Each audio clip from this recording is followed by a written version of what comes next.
दोस्तों, आपको पता है अमेज़न ही दुनिया की सबसे नंबर 1 नदी क्यों है और लंबी क्यों है। और दुनिया की कुल फीसदी 100% फीसदी में से सिर्फ 3% ही लोग ऐसे क्यों है कि जो अपनी जिंदगी में कामयाब हो सके हैं। नहीं पता? तो आइए मैं आपको उसका राज बताता हूँ। उसका रीजन एक ही चीज है, कंसिस्टेंसी। जी हाँ दोस्तों, कंसिस्टेंसी। ये कंसिस्टेंसी चीज क्या है? मैं Divyesh Trivedi, corporate trainer and motivational coach, आपका मेरे वीडियो में आपका स्वागत करता हूं, जिस वीडियो का नाम है कंसिस्टेंसी इज ए की ऑफ सक्सेस। जी हाँ दोस्तों, पहले कंसिस्टेंसी के बारे में जानते हैं। कंसिस्टेंसी है क्या? कंसिस्टेंसी, जिसका मीनिंग 1500 साल पहले लैटिन भाषा में निकाला गया था, जिसमें कैन का मतलब था साथ में रहना और सिस का मतलब था कि दृढ़ रहना, अपने प्रति दृढ़ रहने का, निश्चय रहने का। तो कंसिस्टेंसी का मतलब देखने जाते हो, आप जो कुछ भी अपने जीवन में छोटा छोटा एक्शन या बदलाव लाना चाहते हो, उसके साथ आप स्थिर रहे।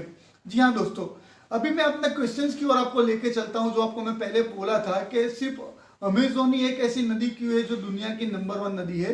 क्योंकि अमेज़न एक ऐसी नदी है जिसका उद्गम स्थान एक ऐसे छोटे पहाड़ से हो रहा था, और जो पहाड़ से जो उसका जो पहला बूंद जो जमीन पे गिर रहा था, जमीन पे वो बूंद 8 सेकंड के बाद गिर रहा था। मतलब उसका पहले बूंद 8 सेकंड बाद गिर रहा है, दूसरा बूंद दूसरी 8 सेकंड के बाद गिर रहा है, तीसरा बूंद तीसरी 8 सेकंड के बाद गिर रहा है, चौथा बूंद चौथी 8 सेकंड के बाद गिर रहा है। मतलब हर एक बूंद गिरने में उसको 8 सेकंड का टाइम लगता है।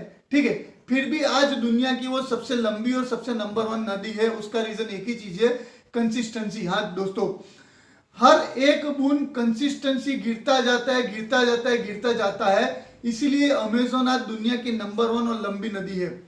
जी हाँ दोस्तों, अगर कंसिस्टेंसी का एक आपको अगर ग्रेट एग्जांपल दिखाऊं, तो हमारे स्टार क्रिकेटर जिसकी बात करते हैं, सचिन तेंदुलकर। जी हाँ दोस्तों, सचिन तेंदुलकर जिन्होंने अपनी जिंदगी में काफी उतार चढ़ाव पार किए, काफी बार वो फेल भी हुए, काफी बार सक्सेस हुए, लेकिन कंसिस्टेंसी उनके बारे में कहा जाता है कि सचिन तेंदुलकर एक ऐसे क्रिकेटर है कि दिन में सुबह जल्दी उठने के बाद दिन में 500 डिलीवरी वो फेस करते हैं। मतलब नेट प्रैक्टिस में जाके every day he want to play 500 deliveries. After that वो अपना जो भी रूटीन शेड्यूल है वो देखते हैं। उसका रीजन एक ही चीज है कि जो डेली एक्टिविटी करने के पीछे उनका फोकस जो होता है क्लियर होता जाता है। फोकस क्लियर होने की वजह से जो आम दिनों में जो भी गलतियां होती जा रही है ना, वो गलतियों को वो सुधार सकते हैं।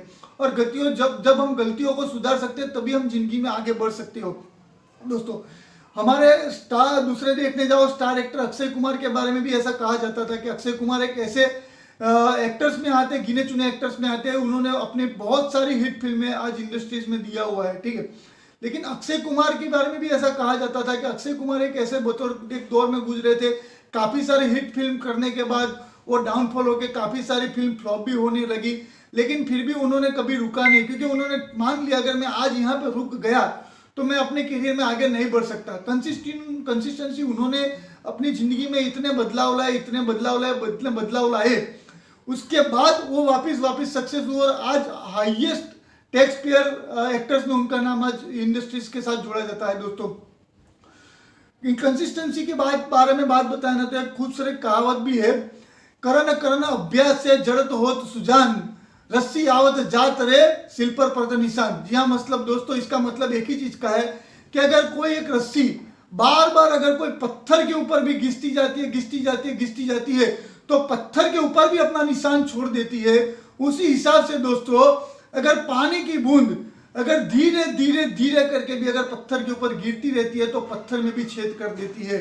यहाँ दोस्तों, कंसिस्टेंसी इसीलिए आपको बहुत आ जाता है कि अगर हमारे यहाँ पे होता है कि काफी लोग फेलियर इसीलिए होते हैं क्योंकि वो कुछ काम चुनते हैं, काम चुनने के बाद वो लोग काम करने के लिए आगे निकलते हैं, गोल करते हैं, मेरे को ये काम करना है, मैं जिंदगी में ये आगे बढ़ के करूंगा। लेकिन कई बार होता है कि 1 महीना, 2 महीना, 3 महीना, 4 महीना, 1 साल, 2 साल, 3 साल काम करते जाते हैं, लेकिन उसके बाद कई बार ऐसा होता है वो काम छोड़ देते हैं। मतलब उसी हिसाब से वो लोग फेलियर होते हैं। ठीक है दोस्तों, लेकिन भगवत गीता में भी श्री कृष्ण भगवान ने कहा गया है, कर्मण्यवादी का रस्य मां फलेसु कदाचला। मतलब उनका भी कहना था, आप कर्म किए जाओ, फल की उपेक्षा मत कियो। लेकिन हमारे यहाँ पे होता है ऐसा ही चीजें। काफी लोग, हम लोग काम करने के लिए जाते हैं, काफी टाइम के बाद अपने को रिजल्ट नहीं मिलता, तो वो लोग क्या करते हैं, वो काम छोड़ देते हैं। उसी हिसाब से वो लोग फेलियर होते हैं। लेकिन खड़े देखने जाओ तो वही काम अगर आप कंटिन्यूस करते जाओ, क्या पता कि अगले दिन आपको सफलता मिलने वाली होती है। जी हाँ दोस्तों, जापानी लेखक जो उसका नाम आपका बहुत फेमस नाम है हारुकी मुराकामी, जो बहुत ही बड़े फेमस प्रख्यात राइटर है, जिनकी किताबें आज ऑल ओवर वर्ल्ड में फेमस है। वो उनका कहा जाता है कि वो अपना कुछ भी नोवेल या ऐसा कुछ भी लिखना होता है ना, वो दिन में सुबह 4 बजे उठ के अपना नोवेल या वो कुछ लिखते हैं। तो उनका कहना एक ही चीज़ है, अगर आप दिन में कोई भी रूटीन एक्टिविटी, कोई भी एक्टिव अगर आप टाइम टू टाइम करते हो ना, तो आप कभी जिंदगी में फेल नहीं हो सकते। क्योंकि अगर आप अपना रूटीन एक्टिविटी अगर टाइम टू टाइम करते हो तो आपके अंदर विल पावर बढ़ जाता है। जी हाँ दोस्तों, कहा जाता है कि अर्ली मॉर्निंग सुबह 4 बजे उठने के बाद आदमी का विल पावर बहुत बढ़िया हो जाता है। अगर आप दिन का कोई भी रूटीन 2 एक्टिविटी हो, चाहे प्रार्थना होता है, वॉक करना है, कुछ भी अपना 2 रूटीन एक्टिविटी जो आपने ठान लिया है कि आपको यही टाइम के ऊपर करना है, अगर वही टाइम के ऊपर आप करोगे तो हम दोस्तों मैं आपको गारंटी देता हूँ, आपको अगर बुखार होगा, बीमार भी होगे ना, लेकिन वही टाइम पे आप अपना एक्टिविटी फॉलो करोगे। और इसी चीज को बोला जाता है कंसिस्टेंसी, और इसी की वजह से लोग सफल होते हैं। ठीक है, कंसिस्टेंसी के बारे में अगर कहना चाहे तो काफी कुछ कह सकते हैं, लेकिन दोस्तों ये जिंदगी का रूल्स ही ऐसा चीज है जिसको अगर हम फॉलो करते हैं तो हम सफल हो सकते हैं। जिंदगी एक ऐसा खेल है जिसमें कंपटीटर भी हम है और खिलाड़ी भी हम खुद है। जिंदगी एक ऐसा खेल है जिसमें कंपटीटर भी हम है और खिलाड़ी भी हम खुद ही है। अगर जीतना है तो उनके रूल्स हमको जानने पड़ेंगे। हाँ जिस दोस्तों, जो 3% लोग जो जिंदगी में सफल हुए, उन लोग ने ये रूल्स जो था वो जान लिया और तभी जाके वो लोग आगे जिंदगी में सफल हो सके हैं।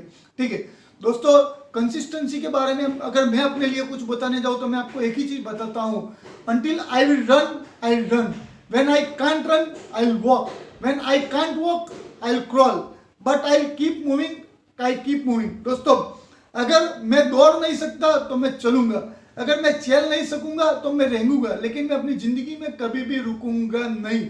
ठीक है, अगर आप अपनी जिंदगी में कहीं पे रुक जाते हो तभी आप फेलियर हो सकते हो। और दूसरों, फेलियर, कंसिस्टेंसी एंड सक्सेस देखने जाओ तो पार्ट ऑफ लाइफ है।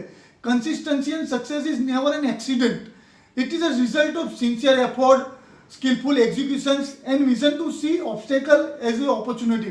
जी हाँ दोस्तों, कंसिस्टेंसी और सक्सेस कोई एक्सीडेंट नहीं है कि चलो राह चलते किसी को भी आदमी को मिल गया। ठीक है, ये देखने जाओ तो एक सिंसियर एफर्ट, अगर कोई आदमी अपने सिंसियर एफर्ट वो चीज में लगाता है, एफर्ट के बाद उसका जो एफर्ट है उसको एग्जीक्यूट अच्छी तरीके से वो एग्जीक्यूट करता है, और उसने जो विजन या ड्रीम्स देखा है और ड्रीम्स के आगे जो भी ऑब्स्टेकल, तर्क वितर्क जो भी आते हैं, वो तर्क वितर्क अपॉर्चुनिटी, उसको कैसे वो अपॉर्चुनिटी में तब्दील करता है, तभी जाके वो आदमी सफल हो सकता है। दोस्तों, आखिरी में आपको मैं एक ही चीज में बताता हूं, हजारें उलझनें आएंगी राहों में, कोशिश भी करनी पड़ेगी। हजारें उलझनें आएंगी राहों में, कोशिशें भी आपको करनी पड़ेगी। बेहिसाब जिंदगी, इसी का नाम है दोस्तों। इसी के साथ मैं आपसे विदाई लेता हूं, मैं आपको अपने अगले वीडियो के साथ मिलूंगा। तब तक के लिए good night, bye, good bye.